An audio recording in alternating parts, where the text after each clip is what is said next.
yang sangat-sangat dibutuhkan. Tidak terasa bahwa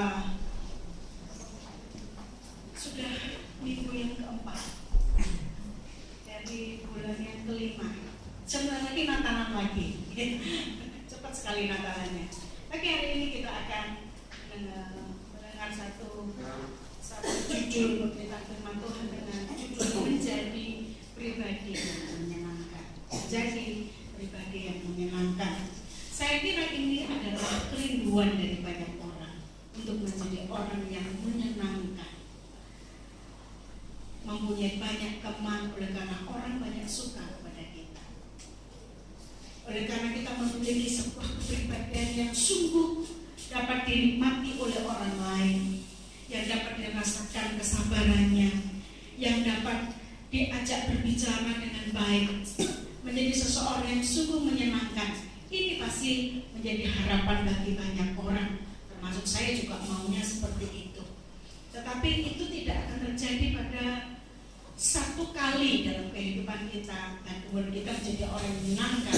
Itu ada prosesnya, ya, ada prosesnya. Kita belajar hari demi hari, belajar dari kehidupan kita, belajar dari masalah-masalah, belajar dari kehidupan sehari-hari yang kita alami. Kita akan bisa belajar menjadi seseorang, menjadi memiliki pribadi yang sangat menyenangkan. Kalau saya boleh tanya, apakah Anda ingin menjadi memiliki pribadi yang menyenangkan? Amin. Amin. Aminnya kurang keras deh. Amin. Amin. Puji Tuhan. Tentu saja tidak ada seorang pun yang sempurna di dalam dunia ini. Kita semua memiliki kelemahan. Kita semua juga memiliki kekurangan. Tetapi biarlah kekurangan-kekurangan dan kelemahan-kelemahan yang kita punyai itu akan tertutup oleh karena kita memiliki pribadi yang sangat menyenangkan. Ada beberapa ayat yang akan kita baca pada pagi hari ini, ya. Ada beberapa ayat ini, tapi satu ayat ini saya ambil untuk menjadi ayat kita. Kejadian pasal 25 ayat yang ke-21. Kejadian pasal 25 ayat yang ke-21. Berdoalah Ishak kepada Tuhan untuk istrinya, sebab istrinya itu mandul. Tuhan mengabulkan doanya sehingga Ribka istrinya itu mengandung. Seringkali kita membaca tulisan mungkin di truk atau bahkan mungkin ada ungkapan yang mengatakan doa ibu, ya. Selalu kita mendengar ungkapan doa ibu yang berdoa, ya. Doa ibu. Jadi lebih banyak wanita, ya, ibu, doa ibu, gitu, ya. Jarang kita melihat tulisan doa bapak atau doa ayah, itu bapak nggak tahu berdoa barangkali mungkin, ya. Jadi doa ibu itu sangat diharapkan oleh anak-anak, sangat diharapkan oleh keluarga, doa ibu. Tapi hari ini kita melihat yang berdoa adalah bapak. Ishak berdoa kepada Tuhan untuk istrinya, sebab istrinya itu mandul. Dan apa? Tuhan mengabulkan doanya. Jadi bukan hanya doa ibu saja yang dikabulkan oleh Tuhan, tapi doa bapak juga dikabulkan oleh Tuhan. Bahkan mungkin sebenarnya doa bapak itu jauh lebih ampuh karena bapak itu imam di dalam rumah tangga, ya. Doa imam di dalam sebagai kepala keluarga, imam di dalam rumah tangga itu doanya harus lebih jos, gitu, ya, daripada doa istrinya. Tapi tentu saja tidak ada kadar doa bapak jauh lebih manjur atau doa ibu lebih manjur. Dua-duanya semua di hadapan Tuhan, siapapun yang berdoa, Tuhan menilai itu doa yang sama. Nah, pagi hari ini kita akan melihat kepribadian seorang pria, seorang laki-laki yang bernama Ishak, ya, yang bernama Ishak. Saudara tahu bahwa Ishak itu dipanggil, Ishak itu dipilih oleh Allah, dan kemudian di dalam Alkitab kita ketemukan Allah mengatakan bahwa akulah Allah Abraham, Ishak dan Yakub. Karena ketika orang ini taat kepada Tuhan, menyembah kepada Tuhan yang sama, yaitu Allah yang disembah oleh Abraham dan anaknya dan cucunya, Allah Abraham, Allah Ishak dan Allah Yakub. Jarang sekali kita mendengarkan khotbah tentang bagaimana kepribadian Pak Ishak ini. Ya, jarang sekali kita mendengarkan. Yang sering kita dengarkan itu Abrahamnya, Yakubnya. Ya, Ishak ini jarang sekali diuraikan, jarang dikhotbahkan. Dan pagi hari ini saya ingin mengajak Anda sekalian untuk melihat bagaimana pribadinya seorang yang bernama Ishak, Bapak Ishak. Ya. Nah, kalau tadi saya di depan dikatakan ya memiliki menjadi pribadi yang menyenangkan, saya melihat pribadinya Pak Ishak ini seorang yang memiliki kepribadian yang sungguh sangat menyenangkan. Karena cerita di dalam Alkitab tidak terlalu banyak tentang Ishak, tetapi ayat demi ayat, cerita demi cerita, proses kehidupannya itu sungguh sangat memberkati. Nah, pribadi yang bagaimanakah yang kita temukan di dalam kehidupan Ishak, saudara? Yang pertama, ketika Ishak menjadi anak, ya, next mas, ketika Ishak menjadi anak, ya, dia adalah anak yang patuh pada orang tua. Di dalam sebuah peristiwa Kejadian pasal 22 ayat yang ke-9, ketika Abraham berkumpul untuk memiliki seorang anak, dan kemudian dalam cerita Abraham itu Abraham kemudian dikasih anak Ismail, ya, tetapi Tuhan tidak menghendaki, bukan Ismail yang dijanjikan oleh Tuhan. Dan kemudian 13 tahun kemudian Tuhan memberikan Ishak, lahir dari rahimnya Sarah, istrinya yang sah. Ketika Tuhan meminta Abraham untuk memberikan korban satu-satunya anak yang dimilikinya, yaitu Ishak. Ya. Saya mengambil di dalam Kejadian pasal 22 ayat yang ke-9. Kalimat ini berkata, sampailah mereka ke tempat yang dikatakan Allah kepadanya. Lalu Abraham mendirikan mezbah di situ, disusunnya kayu, diikatnya Ishak anaknya itu, dan diletakkannya di mezbah itu di atas kayu api. Sesudah itu Abraham mengulurkan tangannya, lalu mengambil pisau untuk menyembelih anaknya. Anda bisa membayangkan bahwa peristiwa ini adalah peristiwa yang sangat luar biasa. Kalau Anda membaca sekilas saja, mungkin tidak akan pernah memikirkan bagaimana perasaan seorang bapak, seorang ayah yang harus membunuh anaknya untuk dikorbankan, dibakar di atas mezbah, untuk dikorbankan kepada Tuhan. Dalam perjalanan ketika mereka menuju ke Gunung Moria untuk mempersembahkan korban anaknya itu, Abraham menaruh kayu, menaruh bahan-bahan untuk pembakarnya itu di pundak si Ishak anaknya, naik ke gunung dengan membawa hujannya. Ketika sampai di gunung, hujannya ditinggal, mereka berdua naik sampai ke atas, dan Ishak tidak banyak protes. Ketika ditaruh di punggungnya kayu-kayu yang untuk dibakar untuk korban bakaran itu, dia tidak protes gitu. Kok aku Pak yang suruh bawa? Ya, kenapa saya yang harus bawa Pak?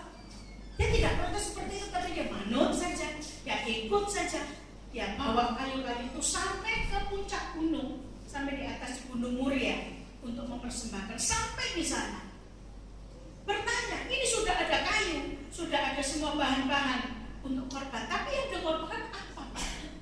Apa yang akan dikorbankan?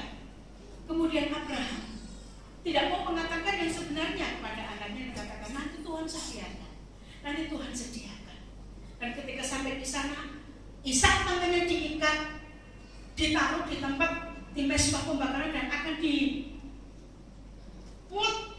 dibunuh gitu loh.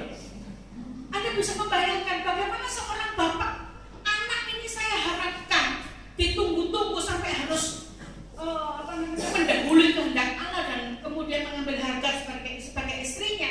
Setelah anak ini lahir, akan dibunuh sendiri dengan tangannya. Adalah sebuah perjuangan batin yang luar biasa. Tetapi Abraham memiliki iman yang sangat kuat. Ini anak pemberian Tuhan. Kalau Tuhan minta, apa boleh buat? Saya harus memberikannya kembali. Ya. Kalau itu terjadi kepada kehidupan kita sekarang ini, saya pikir tidak ada seorang pun yang waras di dunia ini yang mampu untuk menggorok anaknya dan dibakar hidup-hidup. Kecuali kalau ada berita-berita televisi, ada seorang ayah yang tega menyulut anaknya dengan rokok lah, yang kemudian ada yang menghajarnya dan dibuang di hutan dan sebagainya. Itu bapak stres. Ya, itu bapak yang tidak memiliki kasih, bapak yang nggak normal barangkali. Tetapi bapak yang sehat, bapak yang normal, tidak akan pernah tega melihat anaknya terluka sedikit pun, apalagi harus menggunakan benda tajam untuk membunuhnya. Kalau ada anak kita jatuh saja, kita pasti rawat lukanya sedemikian rupa. Kalau tidak sembuh, dibawa ke puskesmas, dibawa ke dokter sampai lukanya sembuh. Karena apa? Jangan-jangan anak ini kesakitan, anak ini akan merasakan ya sakit. Bahkan mungkin ada orang tua yang sering mengatakan, jangan anak saya yang sakit, saya saja yang sakit. Kalau boleh, saya saja yang sakit, jangan anak saya. Ya, karena kasih daripada orang tua. Tetapi kita tahu dalam peristiwa ini, anak ini yang Pak Ishak ini tidak memberontak sedikit pun ketika dia diikat tangannya untuk dikorbankan, dibakar di atas mezbah.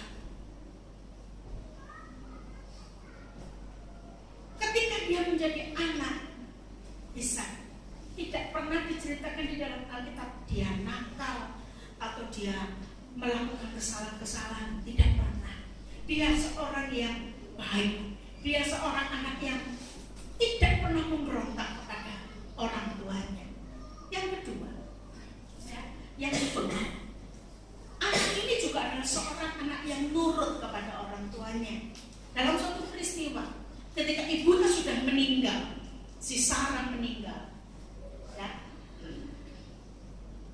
Sarah itu punya anak umur 90 tahun dan mati umur 127 tahun. Dan pada waktu Sarah meninggal, Ishak ini umurnya 37 tahun. 3 tahun kemudian, umur 40, Ishak mendapatkan istri yang bernama Ribka. Apakah Ishak tidak bisa mencari sendiri perempuan-perempuan yang kemudian disodorkan kepada bapaknya? Pak, ini cewek pilihan saya. Bapak, ini cewek pilihan saya. Nikahkan saya dengan dia. Apa tidak bisa begitu? Bisa saja. Tetapi oleh karena saya melihat bahwa pribadi ini adalah seorang anak yang manut, nurut, bahkan sampai kepada soal pasangan hidupnya, orang tuanya menyediakan bagi dia. Orang tuanya mencarikan jodoh bagi dia. Kejadian pasal 24 ayat 2b, ya. Berkatalah Abraham kepada hambanya, bukan 2b, 2 ya. Berkatalah Abraham kepada hambanya yang paling tua dalam rumahnya, yang menjadi kuasa atas segala kepunyaannya. Katanya, baiklah, letakkan tanganmu di bawah pangkal pahamu, supaya aku mengambil sumpahmu demi Tuhan, Allah yang mempunyai langit dan yang mempunyai bumi, bahwa engkau tidak akan mengambil untuk anakku seorang istri dari antara perempuan Kanaan yang di antaranya aku diam. Abraham tahu bahwa orang-orang Kanaan adalah orang-orang yang tidak menyembah Tuhan, dan Tuhan dipanggil ke sana untuk tinggal di negeri itu. Ketika dia akan memberikan jodoh kepada anaknya supaya keturunannya itu keturunan yang benar-benar keturunan yang bersih, begitu ya, yang memiliki bobot bibit ya, bibit bobot ya, bebetan sarung berbobot kayak saya gitu ya, amputnya saya 67 gitu ya, dan bibitnya bibit yang sangat jelas. Abraham tidak mau mengambil mantu untuk anaknya ini dari orang-orang Kanaan yang dia tahu bahwa mereka tidak menyembah kepada Tuhan. Makanya dia sampaikan kepada bujannya yang paling tua dalam rumahnya itu, ambil sumpah, ayo sumpah, letakkanlah tanganmu di bawah pangkal paha. Caranya sumpah begitu, ya, diletakkan di bawah pangkal paha. Ini mungkin cerita yang aslinya tidak ditaruh di bawah pangkal paha begini, tapi maaf kata, ya, saya pernah belajar tentang ini, itu dengan cara dipegang anunya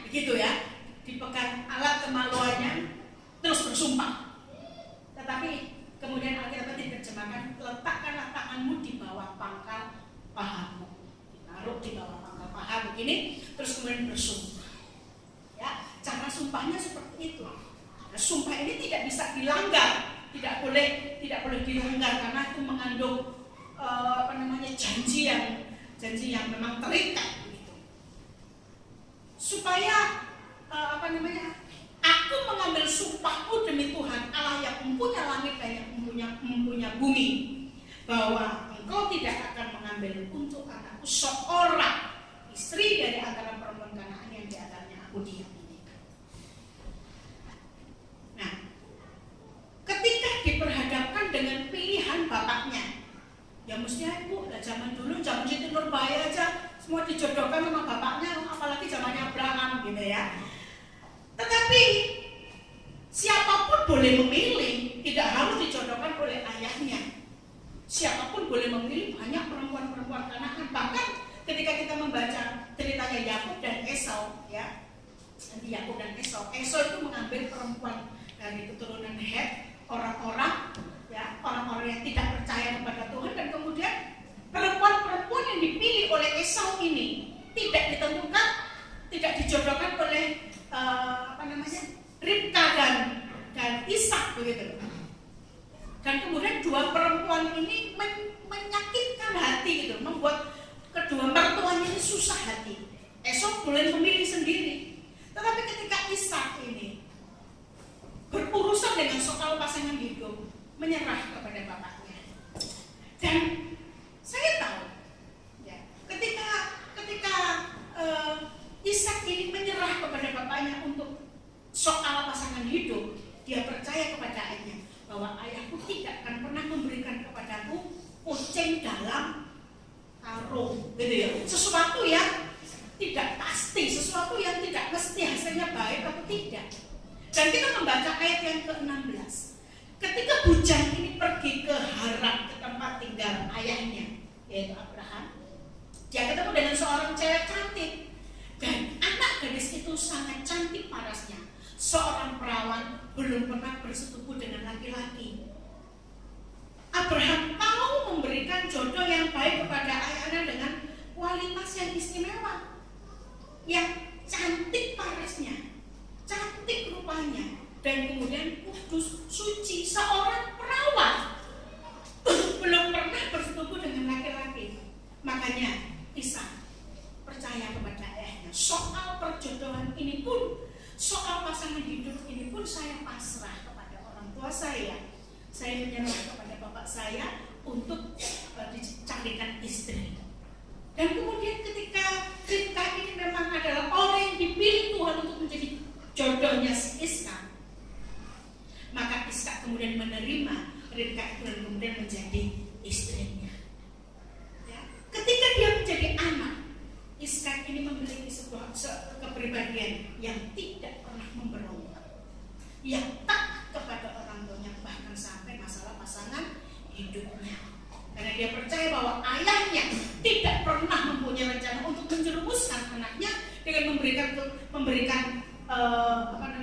pasangan hidup dari orang-orang yang tidak percaya kepada Tuhan. Ya. Berikutnya,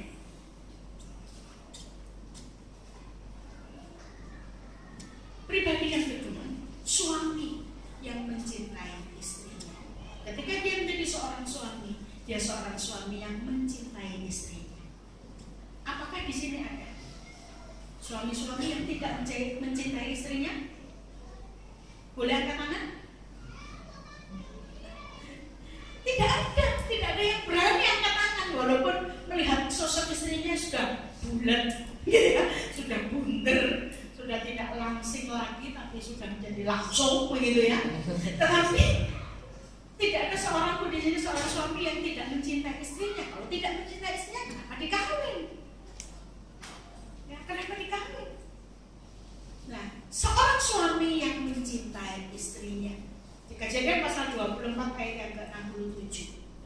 Lalu Ishak membawa Ribka ke dalam kemah Sarah ibunya dan mengambil dia menjadi istrinya. Ishak mencintainya dan demikian dia dihiburkan setelah ibunya meninggal.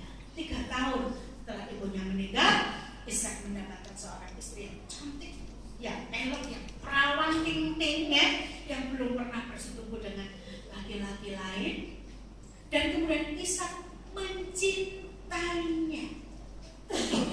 Memang Bapak Ibu, ketika almarhum ibu dan bapak saya dulu menikah, itu bukan pacaran, ya, bukan pacaran, tapi karena zaman dulu tuh ya dijodohkan gitu.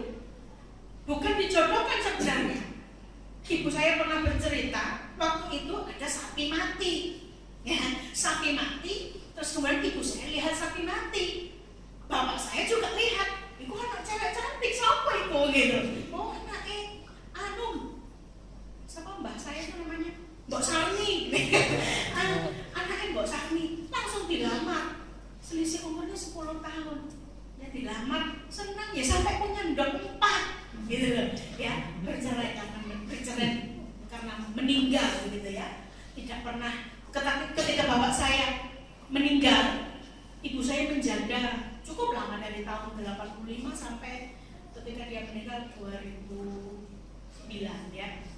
Cukup lama. Ibu saya tidak pernah berkeinginan untuk menikah lagi karena hatinya sudah sangat mencintai almarhum suaminya ya, almarhum bapak saya. Tidak pernah dia berkeinginan untuk menikah lagi karena begitu dalamnya cintanya, walaupun dulunya dimulainya dengan tidak ada cinta, tapi setelah perjalanan rumah tangga punya anak 4, cinta itu bertumbuh dengan sendirinya karena Witing Tresno jalan soko Glibet ya, Witing Tresno jalan soko Glibet itu dino timbul cinta. Jadi laki-laki dan perempuan Glibet terus nanti jatuh cinta gitu ya, kayak yang belum punya pasangan. Nah, ini yang saya ambil, seorang suami yang mencintai istrinya.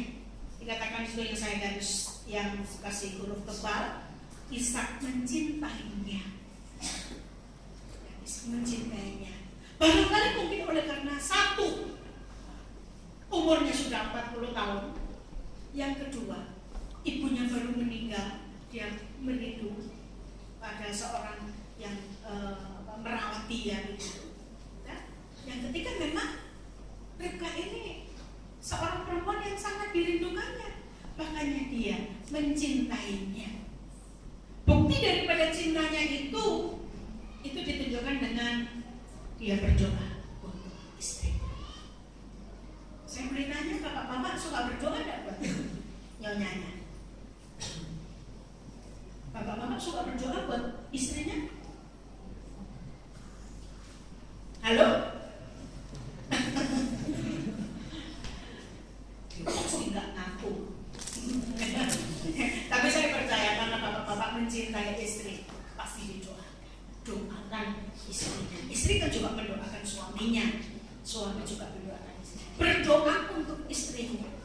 Di dalam ayat yang tadi, Kejadian 25 ayat yang 21, berdoalah Ishak kepada Tuhan untuk istrinya, sebab istrinya itu mandul. Tuhan mengabulkan doanya sehingga Ribka istrinya itu mengandung. Doa seorang suami untuk istrinya didengar oleh Tuhan. Jadi jangan mengharapkan terus doakan saya, tapi kita juga harus berdoa untuk dia, untuk pasangan kita. Ya. Sekali lagi mungkin kita dituntut perempuan, ibu berdoa, istri berdoa. Tetapi hari ini kita melihat bapak atau suami juga berdoa untuk istrinya sebagai bukti bahwa dia mencintainya. Ya. Ketika Abraham dipanggil, Sarah itu juga mandul. Kemudian anaknya si Iskak, istrinya juga mandul. Padahal Tuhan berjanji Tuhan akan membuat keturunannya menjadi banyak. Kepada Ishak pun dia berjanji, betul aku akan membuat keturunanmu banyak, memenuhi tempat-tempat kediamanmu. Doa seorang suami itu diharapkan pula oleh istrinya. Untuk hal-hal apa? Untuk hal-hal ibu itu kan di rumah, mengatur rumah tangga, mengatur keuangan. Suami yang bekerja berdoa, Tuhan berikan kebijaksanaan, berikan hikmat kepada istri saya supaya bisa Ishak mengatur keuangan dengan bijaksana, dengan baik, tidak boros, ya, tidak terus buat bayar angsuran, utang-utangan terus-menerus, gitu ya.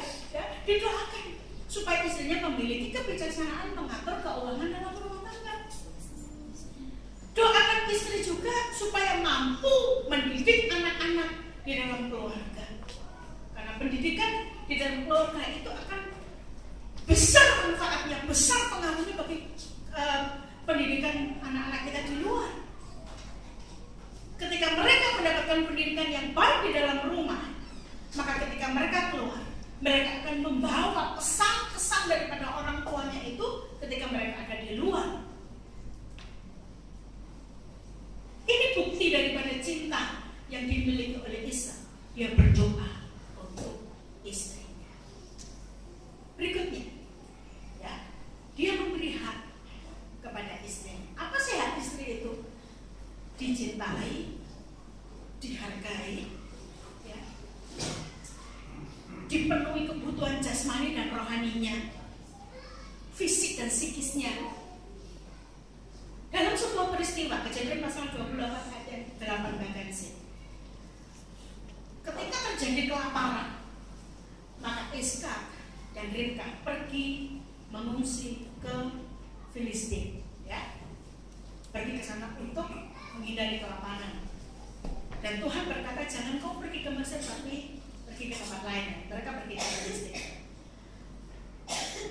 Ketemu dengan Raja Filistin yang bernama Abimelek, yang dulu juga pernah ketemu sama bapaknya Abraham. Ya, Abimelek pernah share kepada Sarah, dan kemudian Tuhan menghukum Abimelek. Ini terulang kembali, ya, terulang kembali untuk anaknya yang bernama Ishak, dan istrinya pergi ke sana untuk menghindari kelaparan. Dan ketika mereka sampai di sana, Ishak juga mengatakan bahwa istrinya itu cantik, ya, Ribka itu cantik, maka dikatakan ini saudara saya, ini saudaraku, ini bukan istri. Suatu kali Abimelek melihat mereka sedang berujung-ujung. Setelah beberapa lama ia ada di sana di Filistin, pada suatu kali menjenguklah Abimelek raja orang Filistin itu dari jendela. Maka dilihatnya Ishak sedang berjumbu-jumbuan dengan Ribka, istrinya. Barangkali mungkin ini tidak perlu saya jelaskan sedemikian detail, oleh karena kita semua secara alamiah mengerti tugas atau hak dan kewajiban seorang suami istri itu seperti apa. Ya, yang pemuda-pemuda mungkin juga tahu, tapi tutup telinga dulu. Ya, tutup telinga dulu. Hak yang harus diterima oleh istri adalah pelayanan rohani dan jasmani, dan ini diberikan oleh Ishak. Mereka sedang berjumbu-jumbuan dengan Ribka, istrinya. Memberikan hak kepada istrinya untuk dilayani, untuk kita memberikan pelayanan secara jasmani, gitu ya, memberikan pelayanan secara biologis itu kepada istrinya. Dan Ishak memberikan itu sebagai bukti daripada cintanya. Dikatakan ini Ribka, istrinya, bukan yang lain, bukan perempuan lain, tapi dia berjumbu-jumbuan dengan istrinya. Dan berikutnya, setelah memberikan hak kepada istrinya, apa yang harus menjadi hak yang diberikan kepada istrinya? Ishak juga melindungi istrinya. Dia melindungi istrinya. Tadi saya sudah katakan, ketika mereka sampai di Filistin, Ishak tidak mengatakan bahwa Ribka itu istrinya, tapi dikatakan dia saudara. Kejadian pasal 26 ayat yang ke-7. Ketika orang-orang di tempat itu bertanya tentang istrinya, berkatalah dia saudara. Sebab ia takut mengatakan dia istriku, karena pikirnya, jangan-jangan aku dibunuh oleh penduduk tempat ini karena Ribka, sebab parasnya. Kalau kita lihat ayat ini seolah-olah Ishak itu berlindung, ya, berlindung karena dia ketakutan, takut dibunuh, maka dia berbohong untuk mengatakan seperti itu. Tetapi memang benar bahwa Ribka ini adalah saudara, karena dia adalah dari keturunan Abraham, gitu, masih saudara. Yang betul namun dia adalah saudaranya. Ayat yang ke-11, lalu Abimelek memberi perintah kepada seluruh bangsa itu, siapa yang mengganggu orang ini atau istrinya, pastilah dia akan dihukum mati. Abimelek itu ketika Ishak mengatakan istrinya bahwa dia adalah saudaranya, Abimelek itu merasa bahwa kenapa kau berbohong seperti itu, kenapa kau katakan begitu? Apakah engkau ingin supaya orang-orang itu kemudian bersetubuh dengan istrimu dan kami mendapatkan malapetaka, kami mendapatkan celaka karena dia adalah istrimu? Berkata demikian. Dan inilah bukti daripada ketika dia melindungi istrinya dari apa yang dia katakan itu, ya, Abimelek memberikan perintah kepada seluruh bangsa itu, siapa yang mengganggu orang ini atau istrinya, mengganggu Ishak dan Ribka, pastilah dia akan dihukum mati. Memberikan perlindungan kepada istri adalah tugas wajib daripada seorang suami. Melindungi dia dari apapun, melindungi dia dari kesakitan, melindungi dia dari kelaparan, melindungi dia dari kesusahan-kesusahan yang lain. Itu wajib, itu hak yang harus diterima oleh istri dan itu wajib dilakukan oleh seorang suami. Ya, oke. Berikutnya.